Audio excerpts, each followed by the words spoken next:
Hey friends, I'm Callie, an Enneagram Type 3 YouTuber and podcaster. Welcome to my podcast, Living Enneagram. This is not just any Enneagram podcast. This podcast is about becoming who you want to be. It's about overcoming fears, navigating relationships, climbing new mountains, and achieving your aspirational identity. This podcast may not be the easiest one to listen to, just to give you a heads up. No doubt we're going to be challenged, but I promise with implementation and intentionality, we're going to change the world. You just come running back. Hey friends, welcome back to the podcast. This is part 2 of mine and Ian Cron's conversation. If you haven't had a chance to listen to part 1, make sure you go back to last week's episode and listen to that before you jump into this one, or else it could kind of be confusing. But we're about to dive into conflict coping styles based on our Enneagram types and just dive more into this conversation around marriage and how the Enneagram really impacts our relationships. Yeah. Can you speak to a little bit about handling conflict? So you mentioned it a little bit between a 4 and a 9, but just talk about your guys' conflict coping styles and how as a 4 and a 9 in a relationship can find some harmony to work through conflict. Harmony. Yes. We want to get to harmony, said the 9. It's hard because, we have these different stances in the Enneagram, right? Mm-hmm. So 4s, 5s, and 9s are in the withdrawing stance. And 3s, 7s, and 8s are in the assertive or aggressive stance, depending on what teacher you speak to. And 1s, 2s, and 6s are in that compliant stance, right? And each of them sort of moves through the world and reacts to probably differently to conflict. I don't like conflict either. I tend to withdraw. When I need something, I look inside myself to find the answer, right? 9s will go inside, as will 5s. So a lot of times when we had problems, we didn't talk about them, right? Like we did not talk about them because she doesn't want disharmony, right? Yeah. That's a problem for her. And as a self-pres 9, I'm long-suffering. I'm a long-suffering type, which means I can suffer quietly for a long time before a problem gets resolved, right? And how does that feel for you? Like, I want to hear like the inside of you, like that long suffering. Like, do you enjoy that? Is it miserable, but you kind of like the pain and you go back and forth? Can you explain that? Well, it's habitual. So I don't know if I enjoy it as much as I don't even. In the past, I didn't even know I was doing it until, 5 years later, I'm like, wait a minute, this has not been a great experience. It's like, oh, the water's boiling now. And I didn't even feel it warming up 5 years ago. Wow. And I also grew up in an environment where conflict was forbidden. And I did learn to be long suffering with an alcoholic parent. And it's like, you just, the rules of an addicted home are don't talk, don't trust, don't feel. And so I just learned to go inside and find what I needed, and all of that, along with temperament, disposition, make up this 4 personality. And so, I've had to learn. It's still a struggle. I've had to learn how to speak my truth in a situation. But here's the thing about marriage. And you have to be careful of it. And we do it with our friends too. We do it in every relationship, but in marriage it's maybe most visible. We train each other, right? Like we don't know we're training each other, but we are training each other to respond to the other in a way that we would prefer. Yeah. Right? Yeah. And it's like, to make our lives more comfortable, right?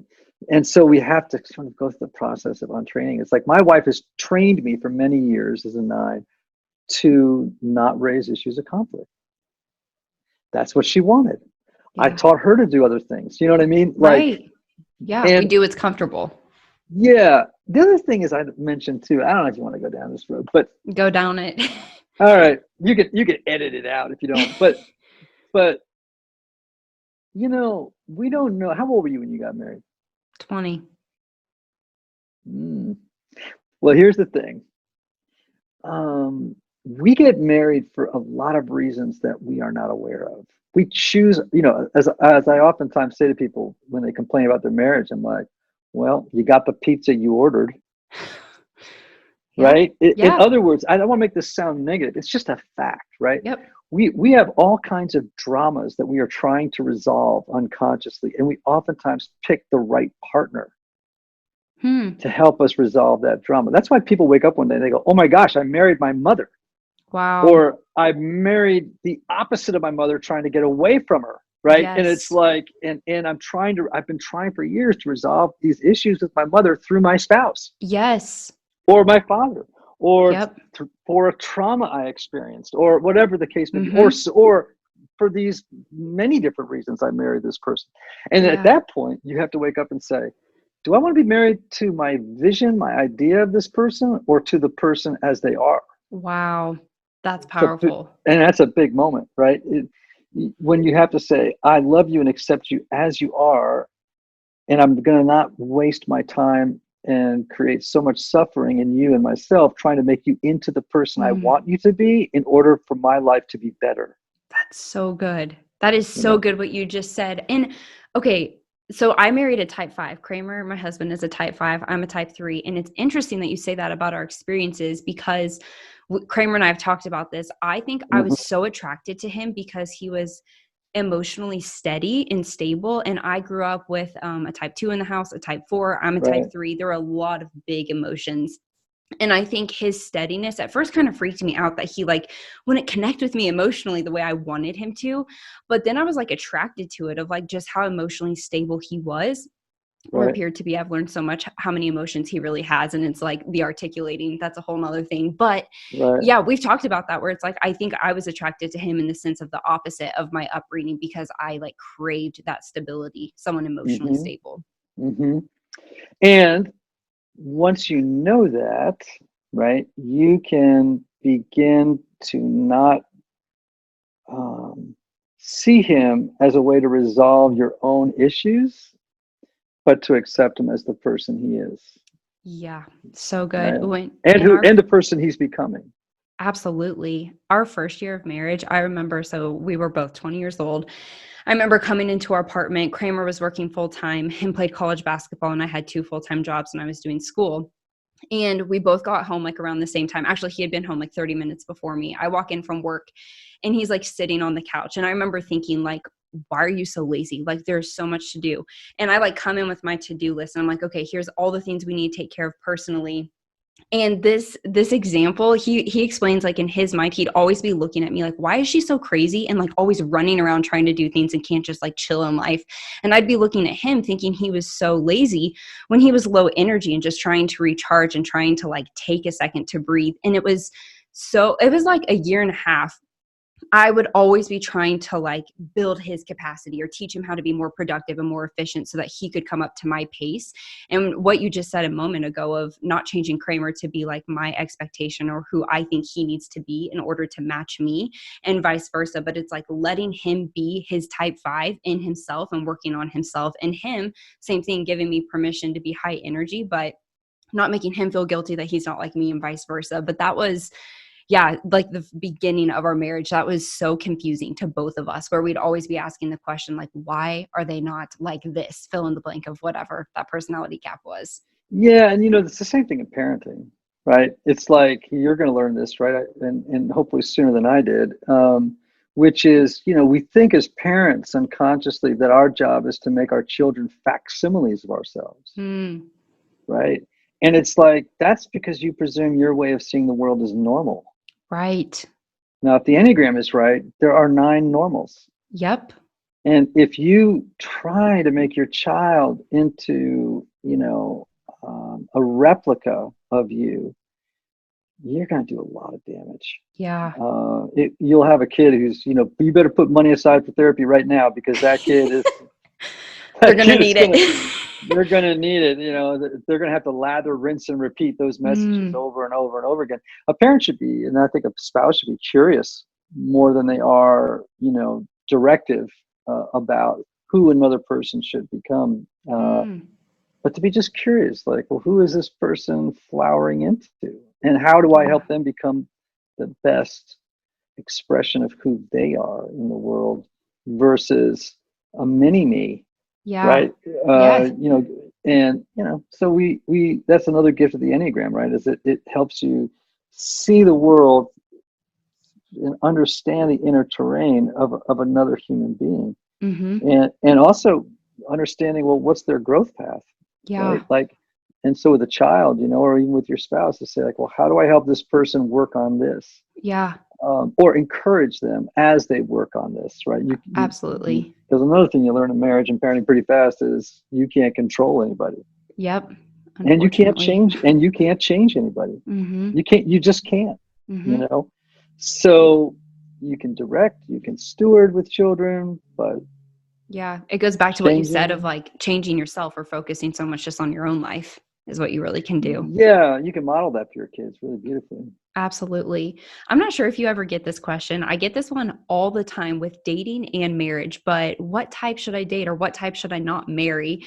How would you answer that? Like if you get that question? Well, I just believe that any two numbers can do really, really well together in as much as they are self-aware and growing and working on themselves. Yeah. And if you have one person who is, growing in self-awareness, doing their own work, going to therapy, studying the Enneagram, figuring out what, how to become, their true selves, but the other one isn't. So now the gap between those two, the more it grows, the more dissonance and conflict they're going to experience. If the two are trying to grow at the same pace, right? Or one maybe, at any given moment, one's flagging behind the other, and the next year the other one's, flagging behind the other. Right. And you're just kind of moving up. So any two numbers, the only two numbers in my experience that have more challenges than other types is 2 4s. And the reason for that is that, if the 4 believes, as we think they do, that there is something essential missing in their inner makeup. Yeah.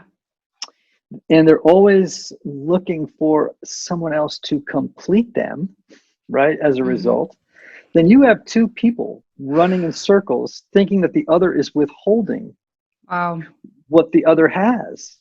There's, their quote unquote ideal soulmate is not, showing up and giving them what they need and, or what they want and what they think will make them whole. Well, that is a recipe for 2 people being very perpetually disappointed in one another. Yeah, absolutely. So you're saying 2 type 4s together in a relationship, that could be harder, maybe more than others. But do you believe that 2 type 4s could have a great relationship? Absolutely. I've seen it.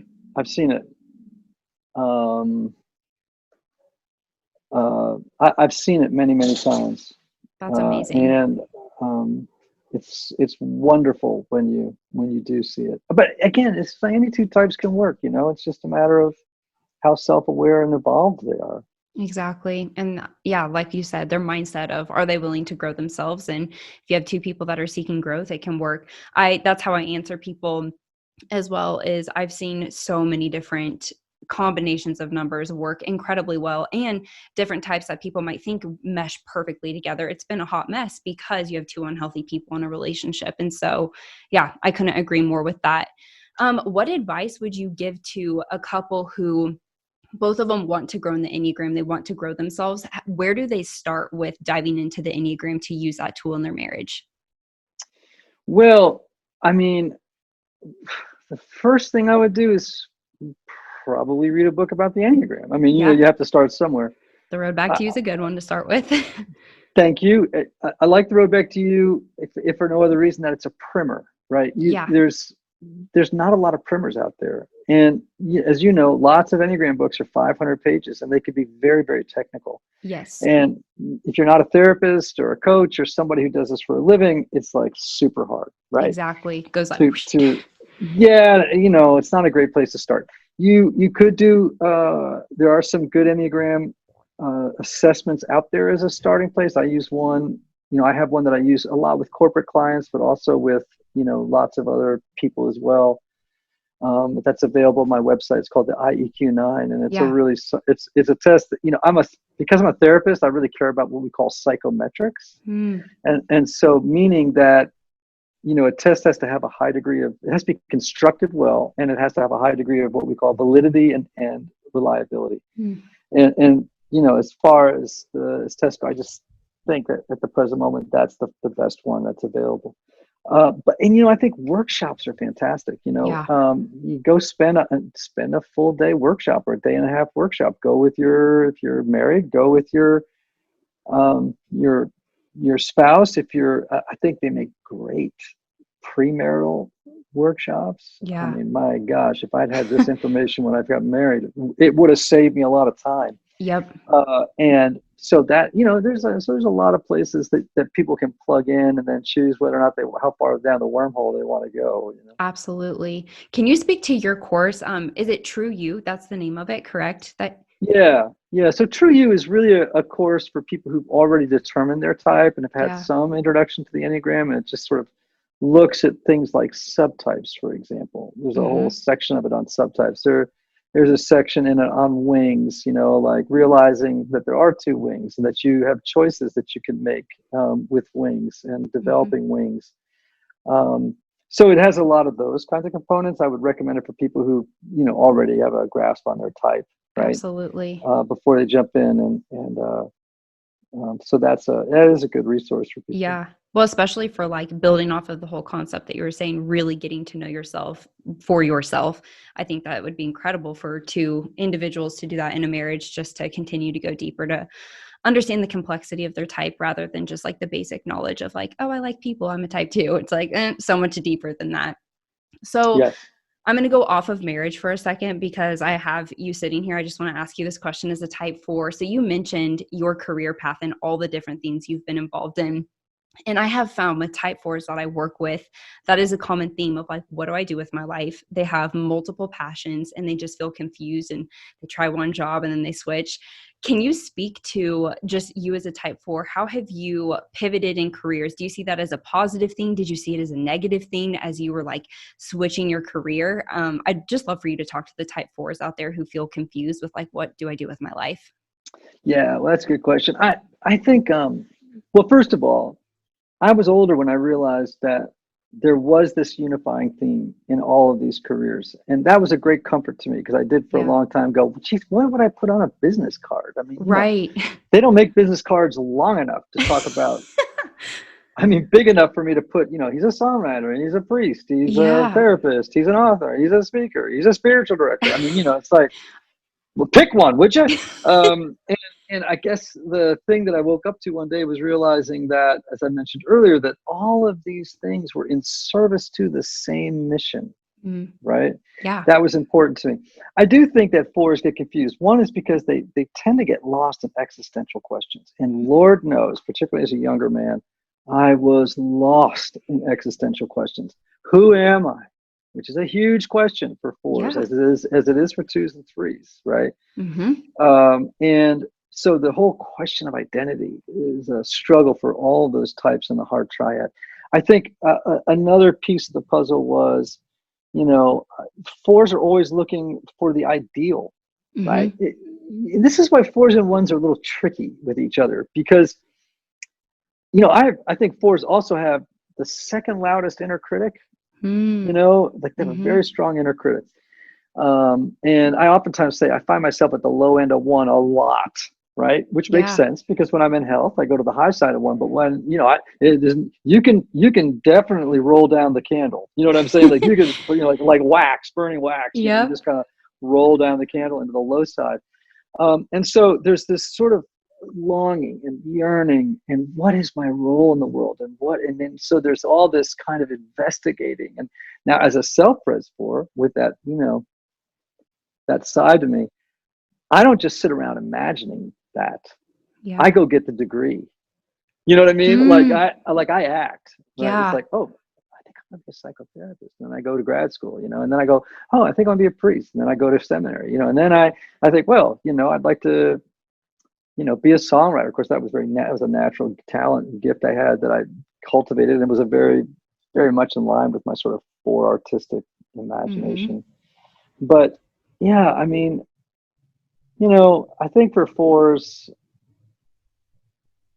there's a point at which you do have to sort of focus in, but at the same time, you know, What's wrong with having a lot of interests? What's wrong with being somebody who doesn't have a life that mirrors someone who's got a laser focus like a 3 or an 8? Or, it's like, I know lots of 4s, they're freaking flower arrangers and Reiki practitioners, and, teaching yoga in Bali 4 times a year. And, I know lots of 4s here in town who are very disciplined songwriters or Right. artists.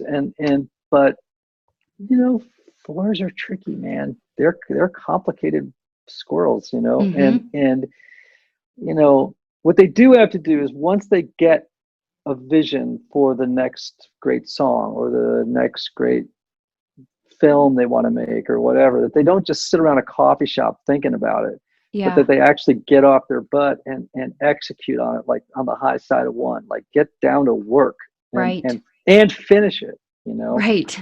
And don't be thinking about, oh, it's not the ideal, I can't go on, it's Mm-hmm. not, it doesn't live up to my aesthetic principles, I can't go on, I'm only going to get through 2 pages of my novel. It's like, nah, get over yourself, finish the novel. Yeah.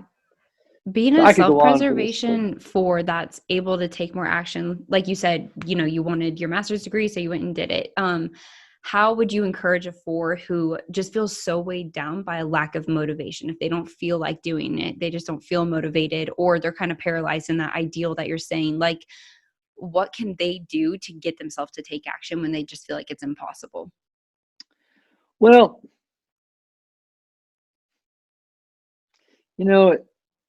I can't speak entirely to what another person's growth path should be. Sure. Sometimes they just have to hit a moment where it just, sometimes we have to be in bad behaviors long enough that the cost of staying in them is greater than the cost of getting out of them. Absolutely. Yeah. You know what I mean? It's Yep. like, well, I guess you're gonna have to suffer a little bit more. Absolutely. But I think when a 4 grows in self-awareness, they can begin to see these patterns in themselves, and they can begin to ask the question, do I really want to keep doing this? Mm. Do I really want to do this? Because this is how it ends. Like, this is where this road goes. And so, at that point, a person has to make a decision, right? Yeah. Like, as to what they're going to do with their lives and how they're going to do it. But a 4 is, I've met 4 leaders of corporations that are fantastic. Yeah. I've met all kinds of 4s that do things that people who have stereotypes of 4s don't think they can do. And this is the other thing I would say about personality. When we talk about personalities, we're talking about probabilities, right? We're not talking about certainties. We're talking about probabilities. In this situation, right, Ian, given that he's a 4, will probably respond this way. Yeah. But there's no guarantee he will. People surprise us all the time, right? Yeah. They do stuff. They do stuff that we're like, whoa, that doesn't look like a 4, or that doesn't look like a 3, or whatever. And it's lovely when they do. So the Enneagram talks in probabilities, right? In this situation, faced with this problem or this success, it's not unlikely that Ian will do X. But there's no guarantee, right? And so again, you have to have humility around the Enneagram. It's not people, when they first get exposed to it, think it's like a magic book out of Harry Potter, and I'm like, no, that's not how it goes. It's not how it goes. It gives you, to use the illustration again, but now in the opposite direction. The Enneagram is just a low resolution picture of a person's inner terrain. That's all. It ain't magic. Right?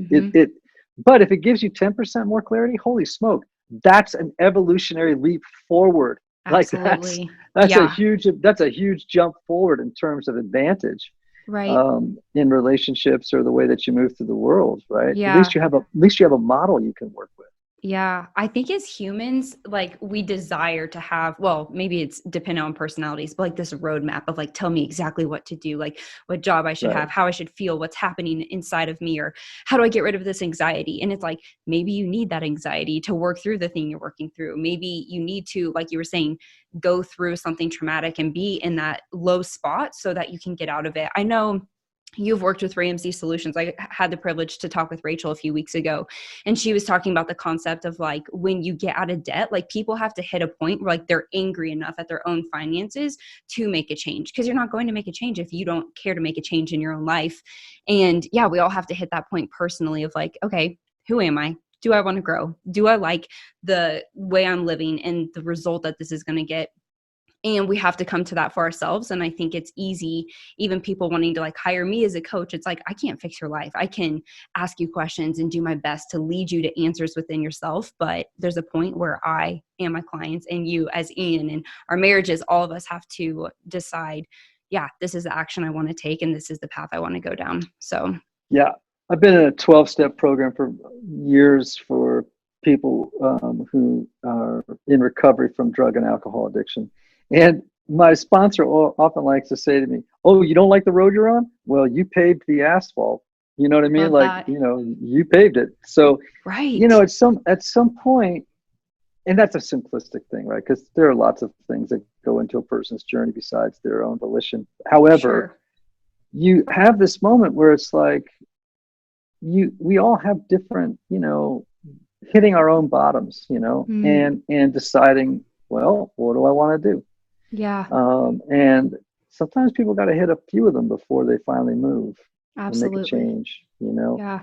And again, I think it's interesting how many people stumble on the Enneagram when they most need it. Hmm. They Mm-hmm. just, they go, oh my gosh, like this is going to really, I've been suffering in some area of my life. And not that this is the key that's going Right. to solve all the problems, but it may solve a lot of them. Absolutely. Yeah. Okay. I have one last question for you, and then we'll wrap it up. I want to know, what is your favorite thing about running your podcast Typology? Like what brings you the most joy just from running your show?